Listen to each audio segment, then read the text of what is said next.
And we are recording on Wednesday, March 27th, 2024 at 1:12 p.m. Eastern Time with Mr. Charles Smith. And guys, as always, please go into the description. American Harvard Gold, sponsor the podcast. Text time to 65532. It makes me look good. Go buy some bullion because it is the end of the world. And if it is the end of the world, you can have a shiny rock and that will establish you as like a high priest in whatever post-apocalyptic warlord society you become a part of. That's also my selling point. Is like there's a silver and gold's all I get. Federal Reserve, the gold window, Bretton Woods. I get all that shit. You also got to remember, long before there's fiat currency, you had gold, man. You were a pharaoh. So buy it either to secure your assets or to secure your future in whatever the next phase of man is. Either we become I would imagine we'll merge with technology and go amongst the stars as some weird AI, human, biological, silicon hybrid, or we'll be this weird kind of Mad Max at best roaming society of people who die at 18 because of the nuclear winter radiation poisoning. But if you have a break of silver, you'll be as close to as you can as as a pharaoh. So that's my pitch. Buy silver, you'll be a pharaoh. Go into the description and go to Mr. Smith's blog of Two Minds, and we talk about the fourth turning and the general madness of everything, and how we might be going over the event horizon into the abyss, or it might just have always been like this, and we're just aware of it because everyone has a phone. So I'm gonna lateral this hot potato to you, and you make sense of it, Mr. Smith. Okay, I'm going to call an audible now that I hit the ball. Fuck.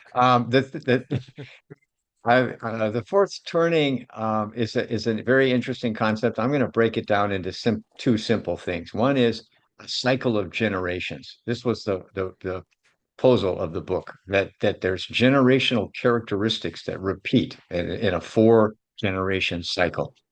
And that's an interesting proposition right there. Then there's a second proposition, which is there's a crisis cycle of 80 years that is almost like clockwork, 1780, 1860, 1940, 2020, bingo, right? And so I'm going to speak first to the generational thing real quickly. That's a little more squishy. In other words, it's like there's a lot of opinion in there, right, about the characterization of which generation. So you get like a lot of hate dumped on boomers, most of it valid. In boomers' defense, I would point out that boomers started the craft beer.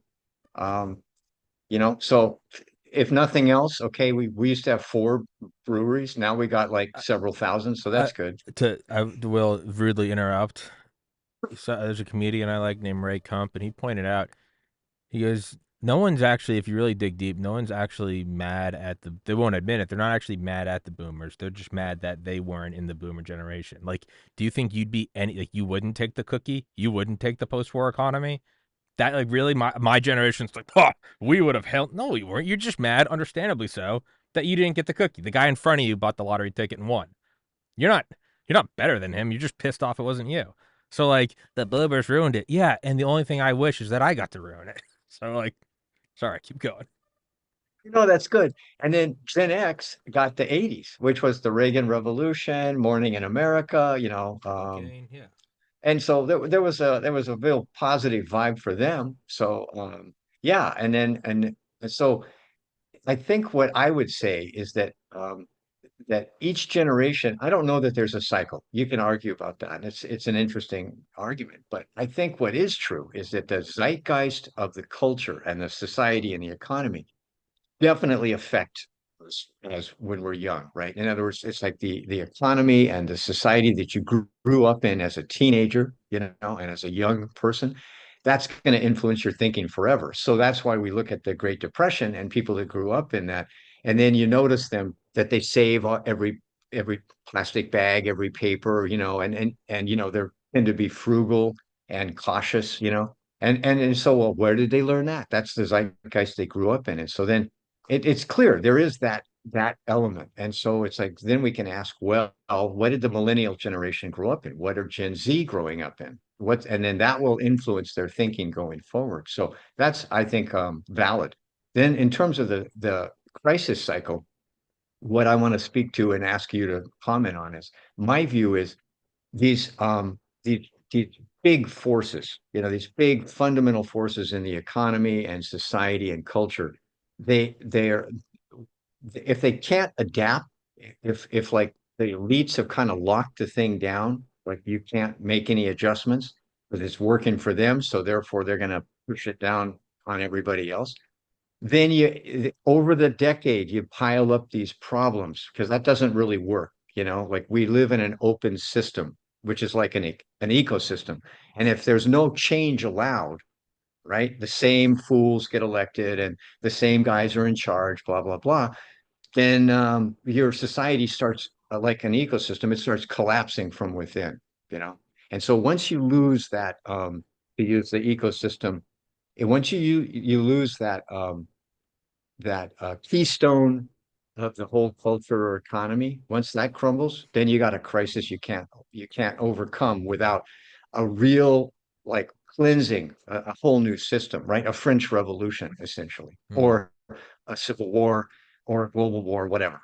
mm. That's my view of it. Yeah, once you lose the ability to adapt, right, it starts to Yeah, it does start to fall apart, and then you know, and then we also don't live in a vacuum, so it's like, well, the elites are locking it down, like, well, then it will eventually fall. Like it's Darwinian, like nature doesn't give a fuck, like it right. will it will collapse, it will, like you can't, we can't just change the units of like we can't just it's like body positivity. Like I love myself. I'm 300 pounds, and I get it, losing weight's hard as shit, dude. But like, I guess like the laws of our cardiovascular system don't give a shit. Like, it doesn't matter if you deem it beautiful. Like stress on an artery or your aorta or an atrioventricular valve. It is what it is, right? I mean, right? In some ages, in some eras, in some places, pale white skin like mine is deemed like admirable, right? Because it means you don't toil in the fields. And I would say where we live now, it's like no, a nice tan complexion is desired, right? And so that sure it can change like sexual attraction and standards, but that doesn't change the fact that if someone like me gets a tan, I'm probably gonna die of cancer. They just it's indifferent. Like oncogenes don't give a shit. It is what it is. So like sure we can be like, no, this is the system and it's the American way. Like, all right, man, like, but like the laws of, you know, we need food, we need water, you need growth, you need improvement, you need people. And then, and as you make it worse and worse for people, they have less and less to lose. So when someone has nothing to lose, that's when you get a revolution. That's when you get someone, a Lexington and Concord or a Tank Man or a whatever, or just start, rolling out the guillotine. It just is what it is. It's not condoning it. It's not condemning it. It's just what it is. I'm not on team gravity. It is. It's 9.81 meters per second. It's what it is. Like, I'm sorry, but like it is what it Right. is. So Yeah. yeah, it seems to be through the 80-year kind of crisis cycles. It seems that yeah, it doesn't like a wave, right? A wave doesn't actually move. It doesn't. I think if I'm remembering correctly, in physics, a wave doesn't actually move matter. It's just it's well, it does like up and down, but horizontally, it's like the force moving it. It seems like these cycles don't really care if it's 1780 France or 2024 America. It doesn't like the wave doesn't speak. It doesn't have a human language. It doesn't have a preference. It doesn't care about your race or your creed or your orientation. It's like every 80 years, it's just like tosses a frag grenade, and it's like catch fucker, like and no one ever catches. It just blows up. So I don't Yeah. know. Yeah. And you can say it's built into human nature, Yeah, right? Because maybe it's a good thing. yeah.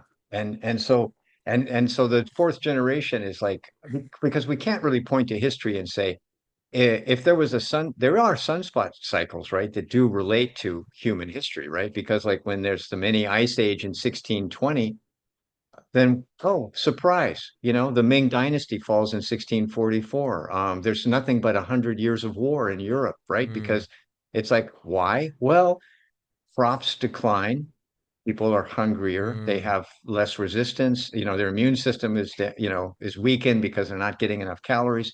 As you say, it is what it is. And so you can say yeah, but we have these new cultural values and blah, blah, blah. But it's like if you're not getting enough healthy food and you're really under stress and your immune system breaks down and your mind starts breaking down, right? So then you're prone to these kinds of extremes. And so, anyways, there are those issues. And so we can talk about, there are the physical cycles of the world, but I think there is a cycle in human nature.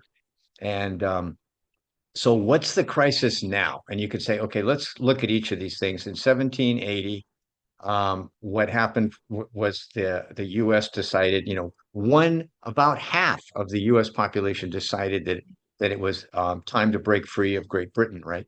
The other half were like, oh no, we're cool. We love King George III. Yeah, he's our guy, And so no, we're not going to help you overthrow Great Britain, And so it's like it was a civil war in a way. And it broke up families just like any other civil war. So, like, take, for example, Benjamin Franklin. He favored one of his older sons, right? He had a bunch of kids, but he favored a son, and that son was a royalist. And the son ended up living in London. And Ben Franklin never spoke to him again after a certain period of time. Like, in other words, nope, this is it. We're done. You supported, Great Britain and King George III, and I put my life and everything at risk. So voila, we're done. So there's that, right? And so then you go, well, what were the sources of that? It was the economy, slavery, there's a lot of different stuff, right? But then you go to the Civil War. Well, of course, it was states' rights, so on, slavery, all these issues that had been bubbling along for like decades came to a head, right? And then 1940, well, you could say it was like related to the economy of global depression. And so all those forces of angst that we're talking about, anxiety, uh, scarcity, all those things piled up and then created these conflicts where somebody decided, let's conquer everybody around us, and that'll relieve our, distress, right?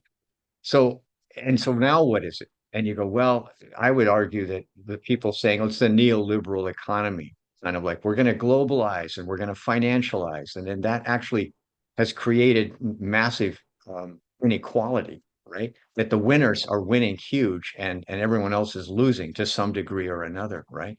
So the people feel that, and then they feel like the political system is like sort of like, in my view, the USSR. There's a bunch of old guys up there that kind of shift around, and it's like these kind of dinosaur sclerotic, and then nothing really changes. Oh, we have a policy here and we're going to do this and that. And it's like, meanwhile, nothing really changes, you know? And then we have the craziness of social media now piled on top of us. So our mental health is deteriorating, and then that makes us more prone to taking extreme positions and falling into like us and them kind of you know cognitive biases. So that I have now thrown you a long bomb, and you caught it, and now there's a couple of safeties running after you. So go for it.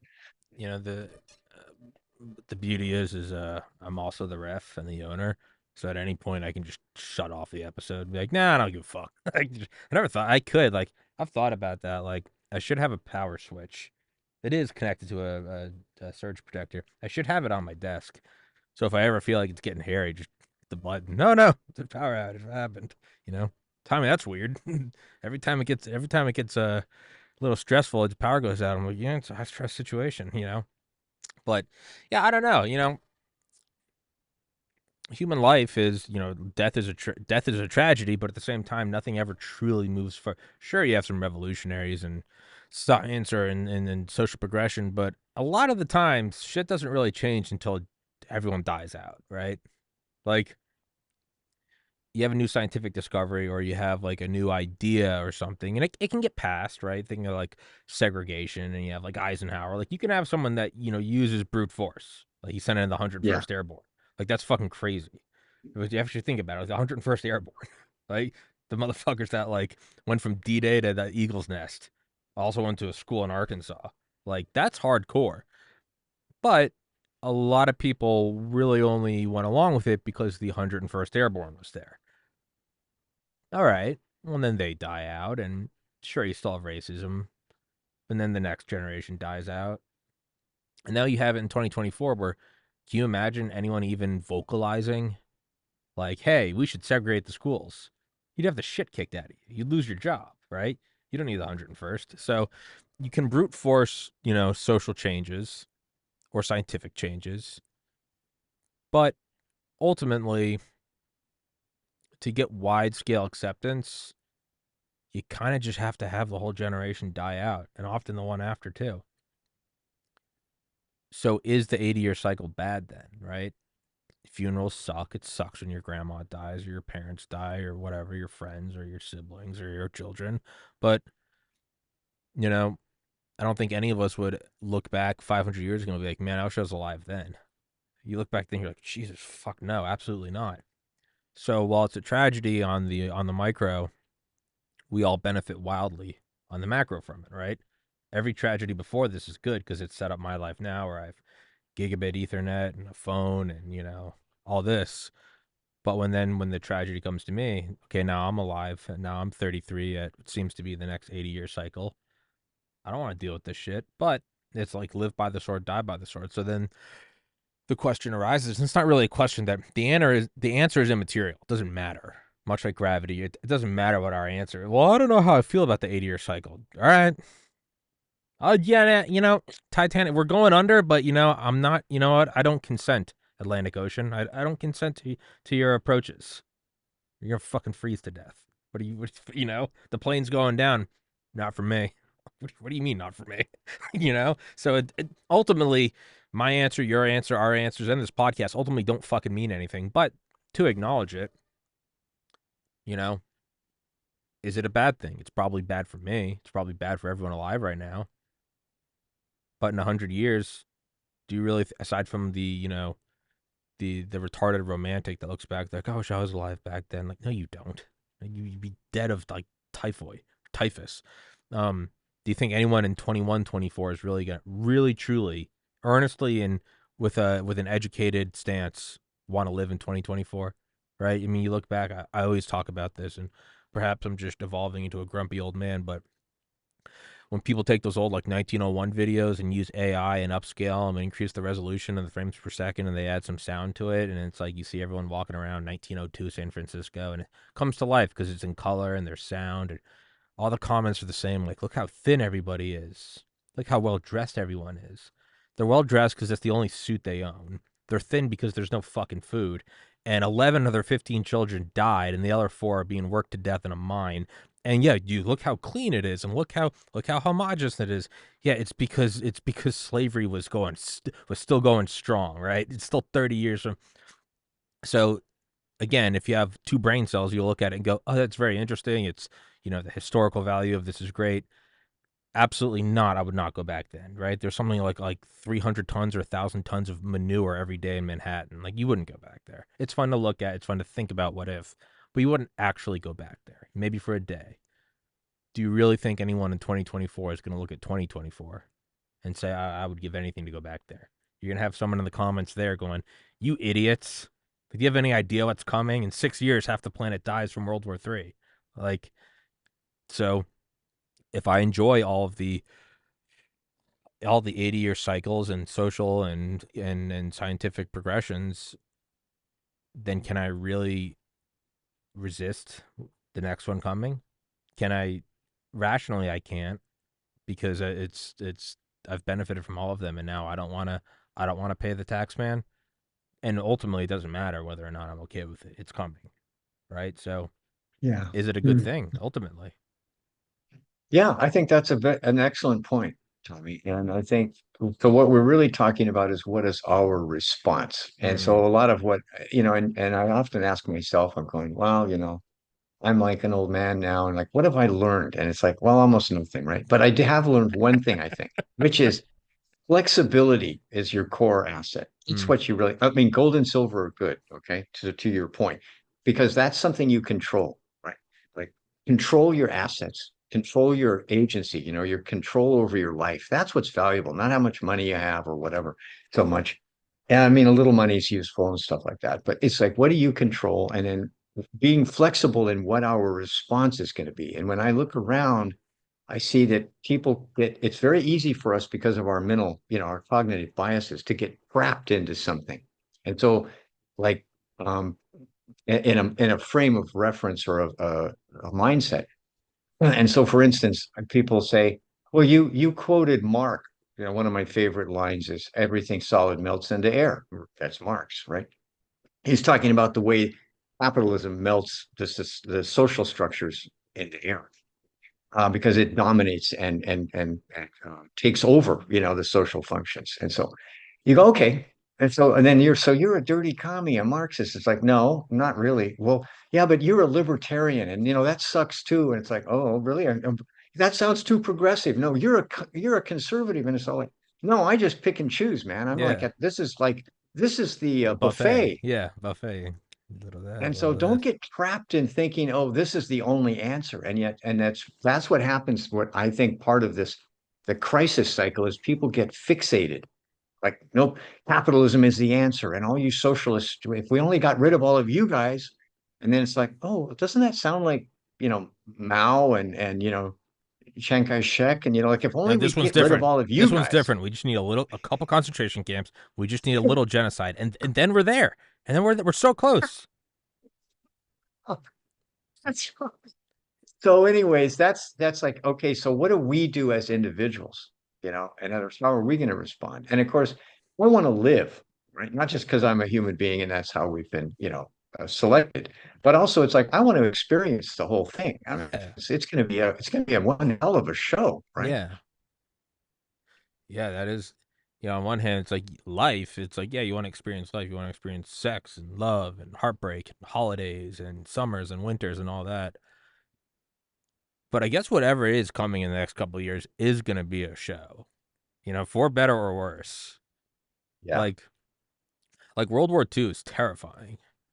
But you can actually go back and like listen to like some of the radio broadcasts, like the evening of D-Day, because like no, obviously the average person didn't know. So it's like it is. I think it was like last fall. I took some like weed edibles, and I was just like high as fuck, and I was like listening to this, and I was like really feeling like I was there. And I was like, you can imagine just like sitting in like I think about like my grandparents' house, and like yeah, like if you were a kid back then, you'd be sitting there listening. You like close your eyes and hear what they were hearing, and it's like today 500,000 like brave American men, like and you hear like Eisenhower or whoever the fuck like addressing the nation. And it's like we are finally like making a march towards Hitler, and you're like, fuck yeah, like we're gonna do it, like we're gonna. But even that was like 44. It's still like a year and a half or a year and 2 months before the end of the war.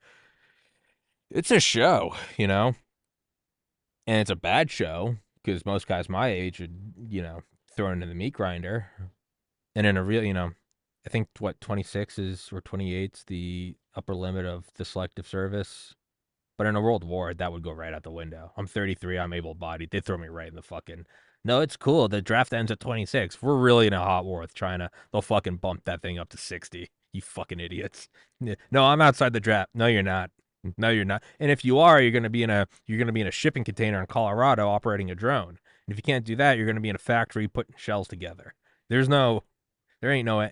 But I guess in terms of just, you know, to look at it like a real psychopath, entertainment value, you know, it's a show. It's something happening, right? It's, seeing the Beatles or Jimi Hendrix live must have been crazy. Watching 9/11 live must have been crazy.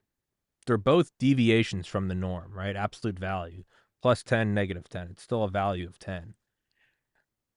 And that's maybe more of like a silver lining way to look at it than anything. It's like, no, you don't want it to happen, but it is something. It is novelty, or maybe it won't be novel at all. Maybe it will be the most boring World War ever.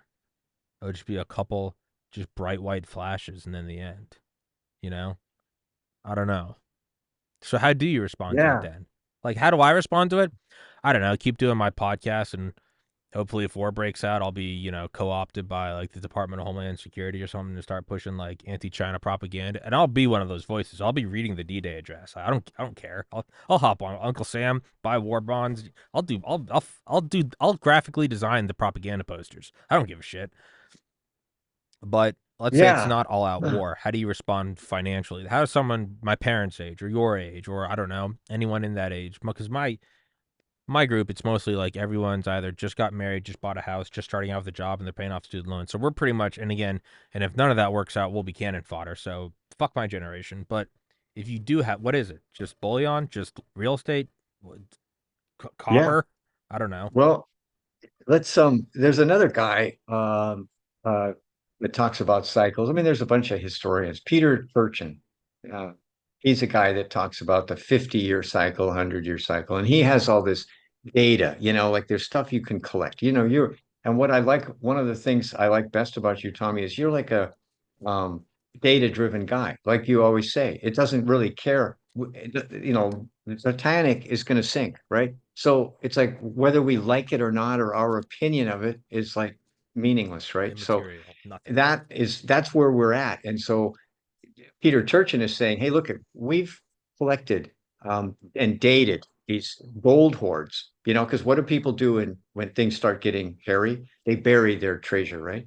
So and then we discover these and we date the coins, we go, oh, that was a crisis period or just before the crisis, Yeah. right? Because people were burying it. Is it Yamashita's Gold?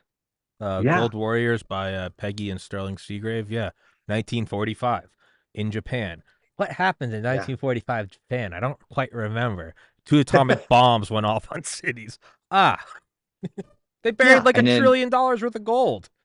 right. And it got, yeah. And it's like, so TNT people are booby still, trap Indiana Jones shit. yeah. And it's, so people are searching, the islands of the Yeah, Philippines, still are. Yeah. and people have found stuff. So yeah, there you go. So he's got some evidence that we do have these cycles. And then there's this guy, David Hackett Pfeffer, who he was finding data about inflation. And so what he found was going back, hundreds of years, French Revolution and beyond that, was what happens is people's value of their wages, their earnings, their time, their labor declines, right? And so as you said, when they have nothing to lose, and what does that mean? That means that you can't really get enough food, right? You can't afford it. You can't afford your lifestyle anymore. Then you feel like you have nothing to lose. So it's like in America, it wouldn't actually be starvation because we have this huge agricultural surplus and blah blah blah. But it will be you can't afford your lifestyle, your student loans, your mortgage, your car payments, your truck payment, et cetera, et cetera. You're going to feel just like you're starving, right? Because we have such a high standard of living. Any reduction in it feels like oppressive beyond belief, right? So what are you going to do about it? And you go, well, there's this every culture, including the American culture of all the different ethnicities, has been this thing of okay, when things get rough, you jettison all your stuff. You blow off your debt and you get frugal, right? You go back to the farm if you have one, if there's still a family farm. That's to me one of the problems in America is there's no family farm anymore. I mean, we lost like what 16,000 family farms in the last 4 years.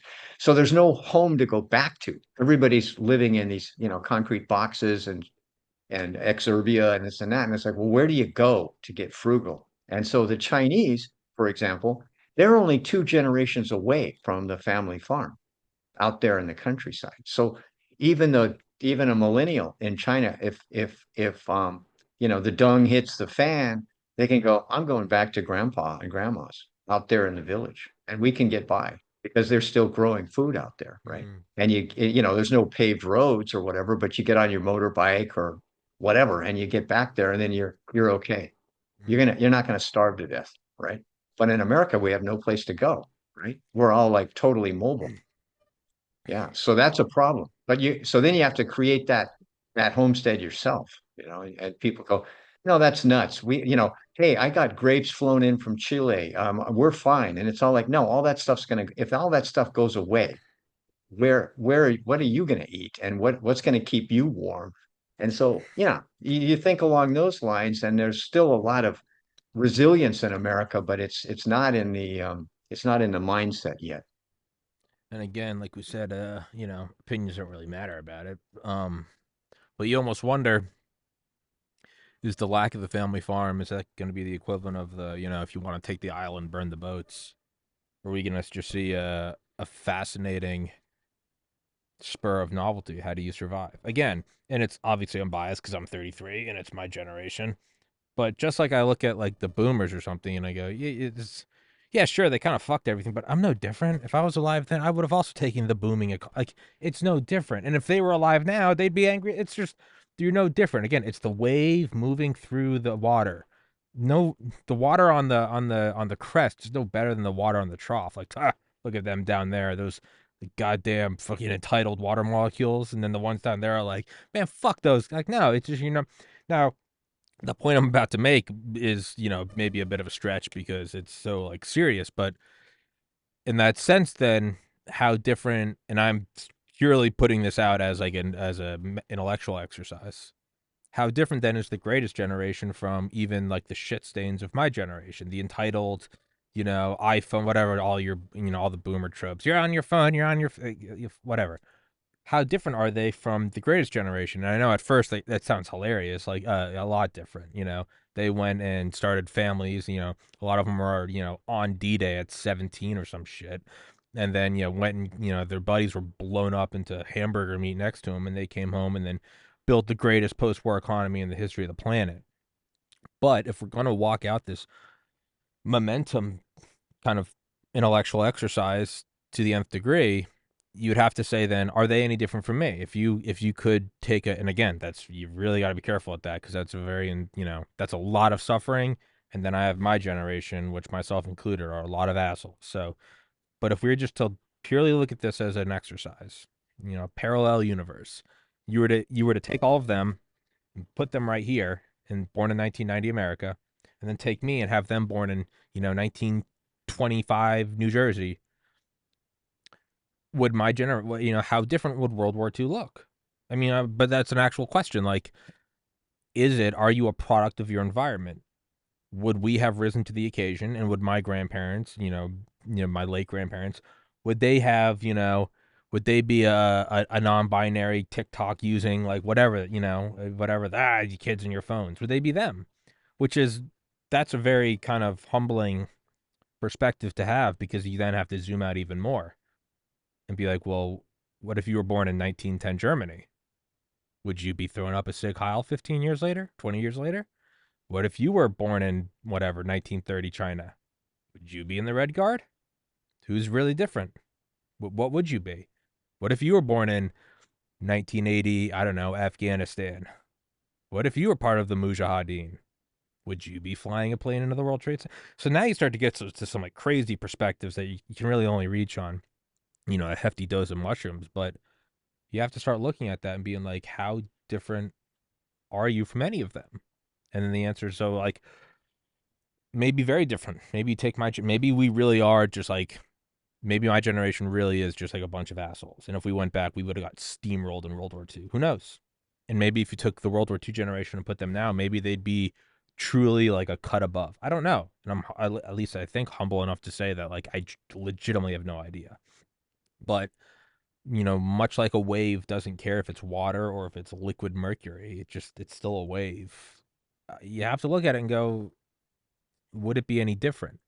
And then to kind of jump from there to the family farm thing, if there's no family farm to get back to, are we going to see a sink or swim scenario? Are people either going to build their own family farms and still, in a sense, go back to what they know, and that, okay, we don't have a family farm, go start one? Or is it going to be a crazy period of change where it's like, there is no family farm. How are you going to survive? And you find a way to survive, or not, or we'll get steamrolled by it. I don't know. But if there's no family farm to go back to, you will survive. You will find a way to survive, right? So I don't know. And what does that mean then? Does that mean preemptively starting World War III? Does that, and that's legitimately what I think the U.S. government's doing. That's my opinion. It's, I can't prove it, but I legitimately think we're reading the cards, looking at the writing on the wall, probably using a bunch of like DARPA NSA supercomputers. Yeah, and probably like 20 years back, looking like, what's the future look like? What's next? That's what DARPA's for. DARPA's for building the vast weapon systems of the future. That's its like mission statement. is not to look ahead at what does the next 10 years hold. They're supposed to look 50 years ahead, and they're able to do that because they're not a company, and it doesn't matter if they have a profit margin. It's government funded, right? So they don't need to turn a profit. They're allowed to be wild and crazy. They have a very small number of employees. They're all managers who, have positions for 5 years or less. They keep it very, very. There is none of that old Soviet Union, old crusty. No, they're constantly churning it, right? Some people say like, yeah, DARPA is the work of the devil. I don't know, but you got to imagine, you really think that like no one there, none of the crazy shit they built the ARPANET in the '60s, which would become the internet.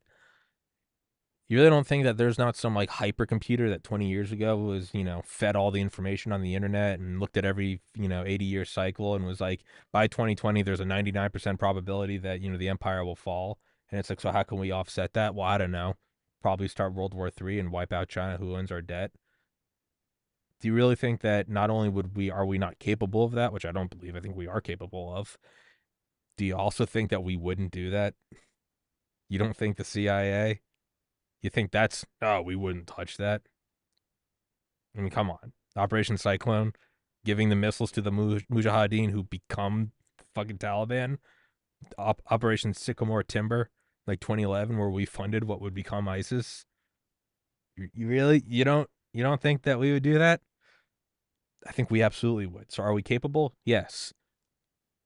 Are we morally and ethically flexible enough? Yeah. I don't think, is that good? No, objectively it's not. But again, much like the Titanic, doesn't really matter what my opinion is. Like, yeah, DARPA's glowing. Hey, Tom, 33-year-old podcaster Tommy doesn't like that we're gonna, start World War III to save the empire. Like, all right, guys, no, no, pull it back. I don't give a shit. They're gonna steamroll whatever's coming. So I guess the question then, which one is it? Is it going to be a period of going back to the farm, and if we don't have one, go start your own farm, or a period of hyper novelty, aka starting World War III, as opposed to responding to World War III? I have no idea.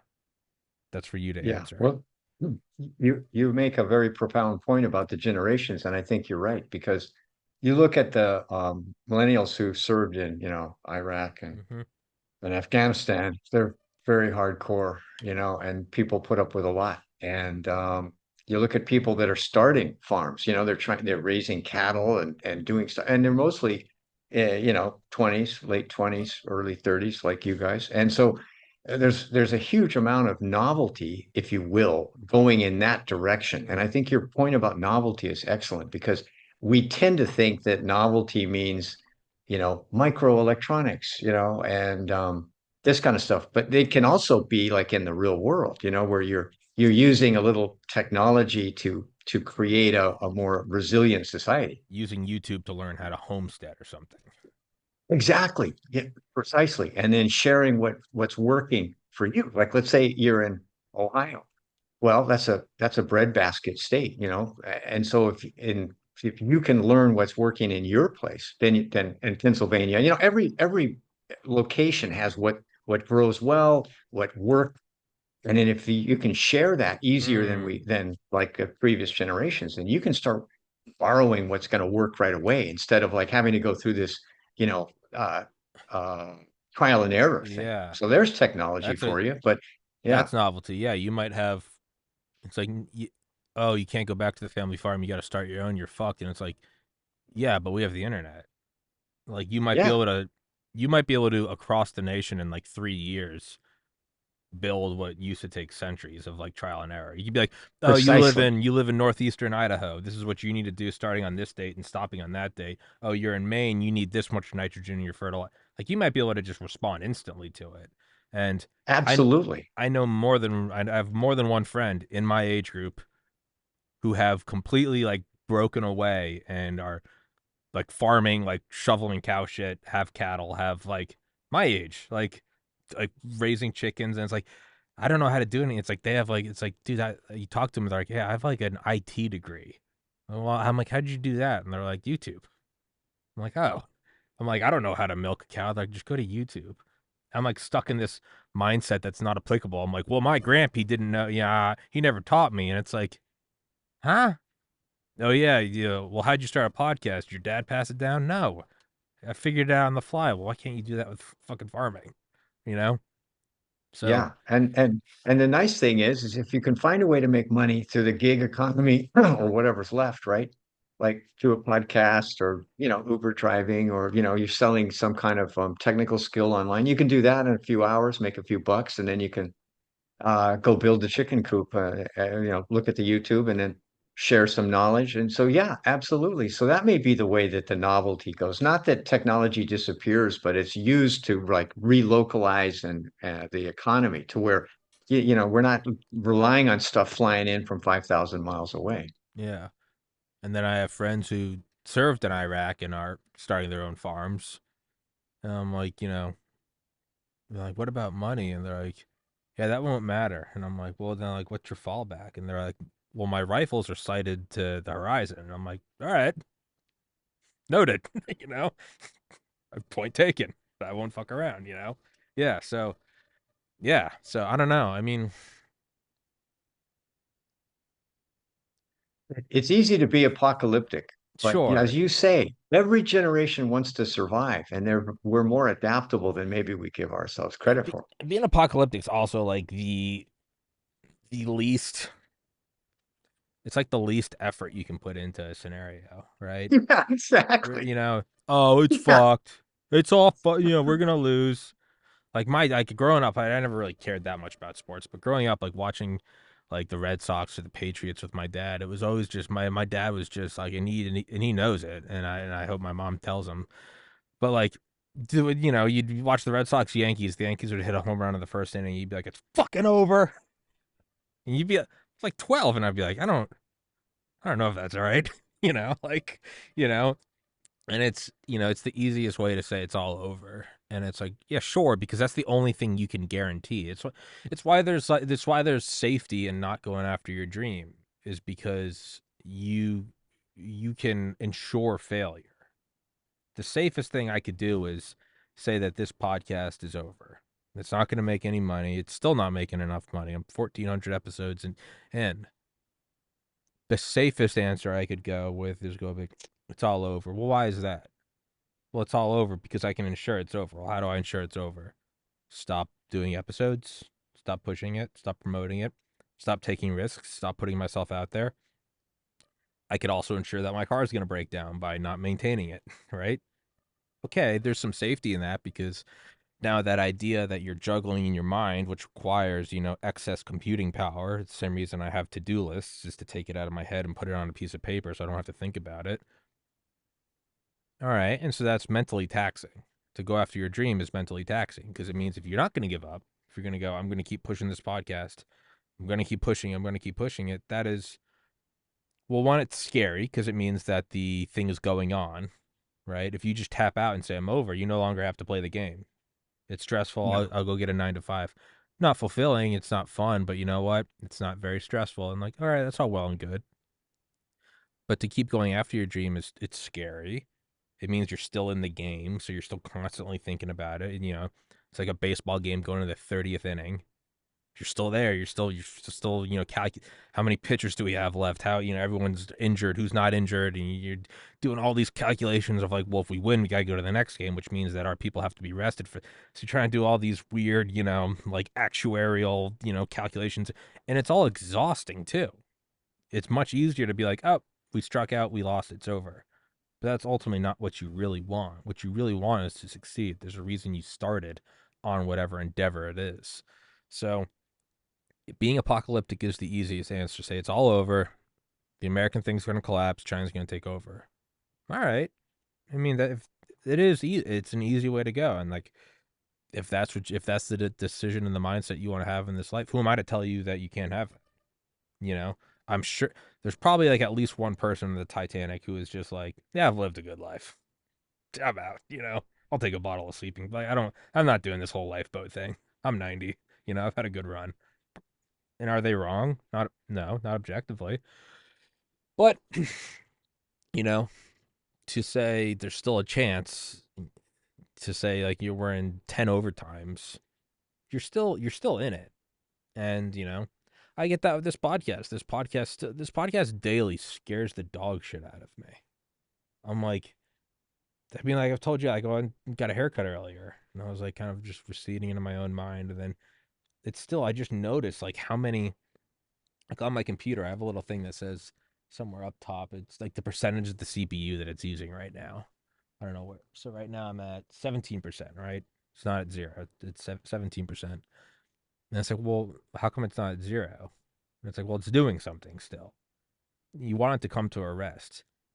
Well, if you're pursuing something, it never quite comes to a rest. Even in the gym, I'm doing push ups and it's still just like, call this person, email that person. What if I talk to this person? I talk to that person, and then, well, based on my past experiences, if I go to here, there's a small percent chance that they'll introduce me to a friend, but it's a non-0% chance. Do I want to take that risk?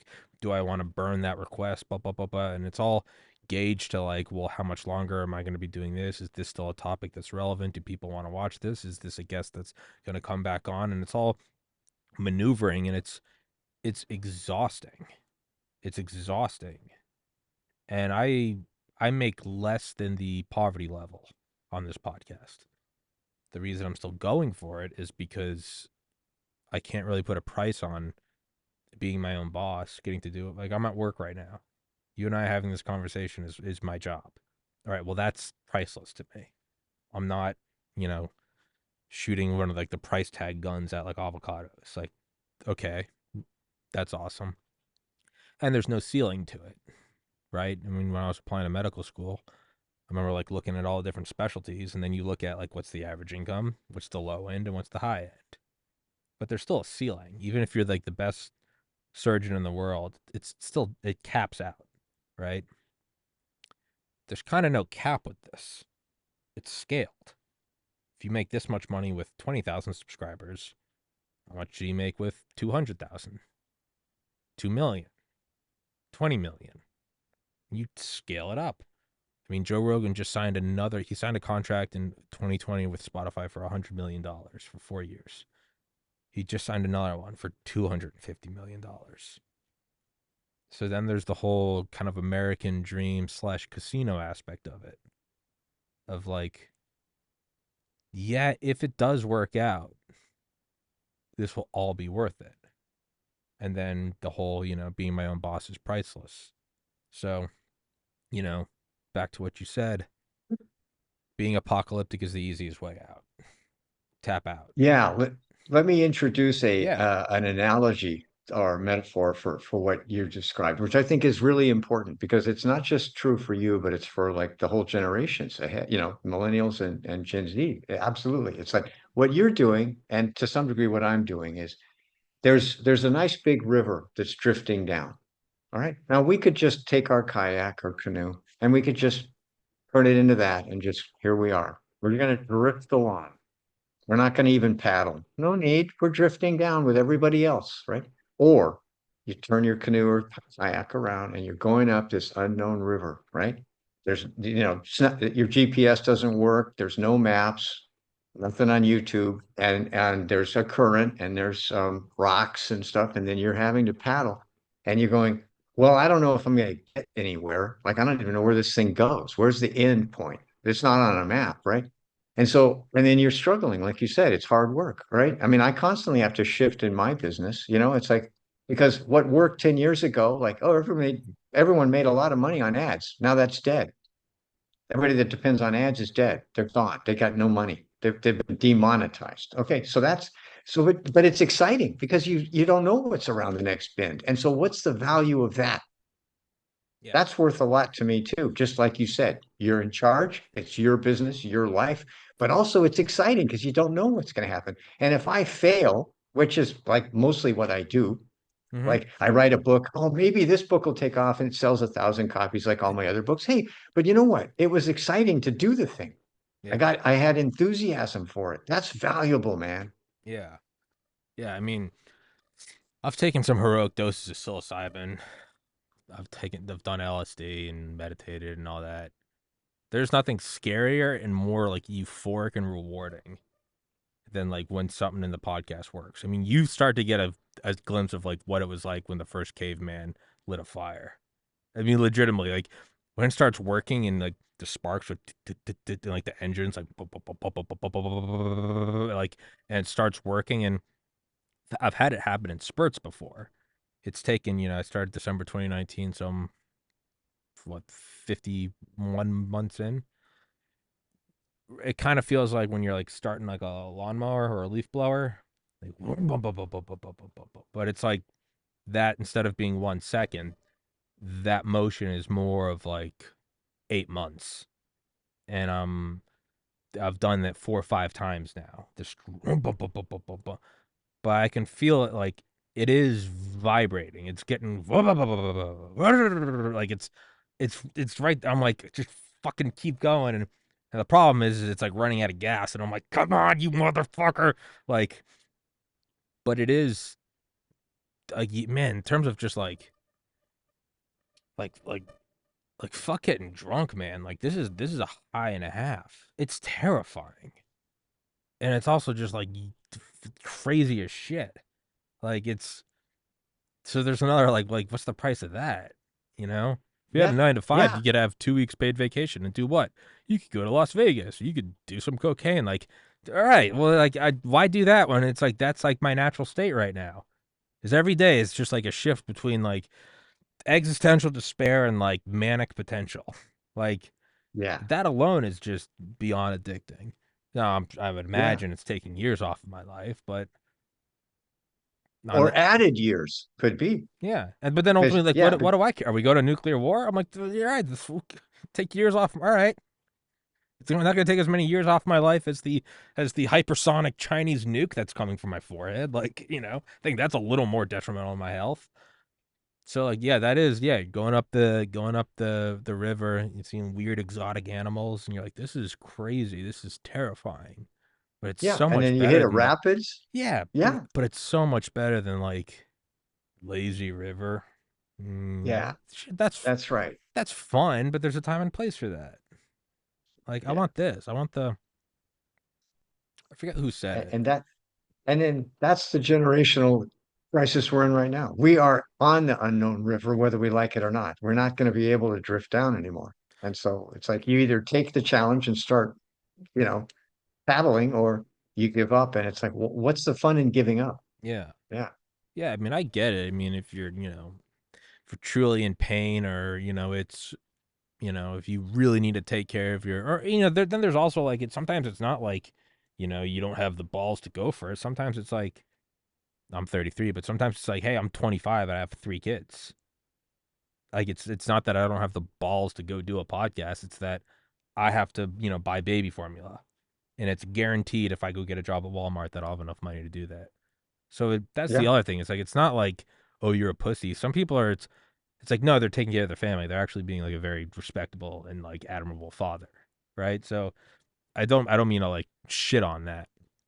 But for me, yeah, I'm like I just want to know what it's like on the other side if it does work. It's just something that's so appealing to me. Like what would it be like if it did work? I don't know. I mean, I'm 33. Like what if the show took off beyond my wildest dreams? If I was financially secure in that like I just don't have to get a normal like that's my end goal is to not have to have a normal job. Everything after that's like cool. Like you know, cherry on top, but my goal is to just like not have to go get it. This is all like an elaborate way to just not go to work. It's really what it is. Oh, and that's kind of the way the economy's going, like there's more and more of us who are on the margins, one way or another, And so, I want to speak real quickly. You're right. I Sure. mean, people who are taking care of their kids are the heroes and heroines Yeah. for sure. And so my question is always for people is, what are you doing with your spare time? So in other words, you always got an hour or so for yourself. And apparently people spend 6 hours a day, according to surveys, looking at social media or staring at a screen, right? Now, are they all watching YouTube's learning something super valuable they're going to put to work the next day? Maybe some are, but most aren't. So it's like if you just cut out all of that waste, social media, TV, entertainment, streaming, and then apply it to something that's going to benefit you in your life and your family, then what more could you get? Yeah. That's kind of boils down to that. Yeah. I listen to an hour of an audiobook every day. Again, for years, it adds up. So I still get to It learn does. while doing this. Right now, I'm reading about Rudolf Diesel, who invented the diesel engine. I always thought that was just like a type of fuel. I didn't realize it's actually a guy, Rudolf Diesel. And it's, learning about that. A lot book I read before this was about Zeppelins and like late 1800s, early 1900s Germany. Um, in terms of though, cutting out that fat, cutting out that time you spend on social media, I almost don't think it can be taught. I think some people are going to utilize every second of every day and they're going to organize and allocate and delegate and conquer. And the vast majority won't. I just think it's what it is. I think if Alexander the Great was alive today, he'd be Elon Musk or, Zuckerberg. Like, I think that there are just those who will conquer. They will look at the rules of a system, you know, and again, you might call it psychopathic, maybe, but you have people be like, all right, you're not allowed to murder, okay? And people deal in the US dollar, noted, and I need food and water. All right, go. And they operate and they just build and conquer. It's if Zuckerberg was alive 200 years ago, he'd probably be like an oil magnate or like building railroads. So I kind of don't even. This is, I guess, more of like the fatalist in me. I don't. I think the people that are on social media, I don't think there's anything you can do to you can lead the horse to water. I mean, you are on a supercomputer the size of your palm with a touchscreen. You have access to the wealth of knowledge of all of mankind, and you're scrolling through TikTok. Like, hey man, some people just you'll lead the horse to water and it just starts eating dirt. You're like, hey man, I don't fucking know what to tell you. It's you have everything. You have everything. And you're looking at tits and ass on Instagram. I got nothing for you. I don't have time to have anything for you. I don't care. So who knows? And in that sense, maybe we are just watching the natural Darwinian end of man.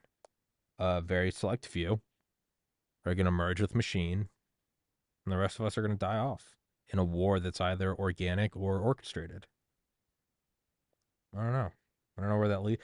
As always, I end our discussions with nothing but uh, a bow to your genius of ultimately it all comes down to fuck it, move to Hawaii. It really does, and I don't even say that to kiss your ass. I mean, I legitimately mean that. It seems at the bottom of every rabbit hole I go down, optimistic or pessimistic. Nothing matters. That's awesome. Move to Hawaii. World War III's coming. Cool. Move to Hawaii. Enjoy it. I do applaud you. I'm like, you got it. You figured it out. You moved to Hawaii. Yeah, you just don't want to be within the radius of say what they call the combined base, which is Pearl Harbor and Hickam Mm-hmm. Air Force Base, because of course that's going to get nuked. That's on Oahu. So you don't want to be downwind of that or You, whatever. But what are you talking about? Nuclear winter doesn't give a shit. Oh no, the nuke went off over there. We're good. Chernobyl was one power plant, and look what that did. Multiply that yeah, by a fucking million. It's like, oh, the base is over there.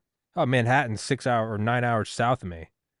Yeah, you don't think the hellstorm of thermonuclear ass fucking isn't gonna come to you as well? Like, I'm with you. Move to Hawaii, but I would respectfully push back. It doesn't matter how close you are to those bases, dude. Are you kidding me? Are you kidding? No, man. You're done. We're all done. So move to Hawaii. That's all I got. I don't know. Mr. Smith, you got okay. any parting wisdom? Nope, just my Your blog of two my minds?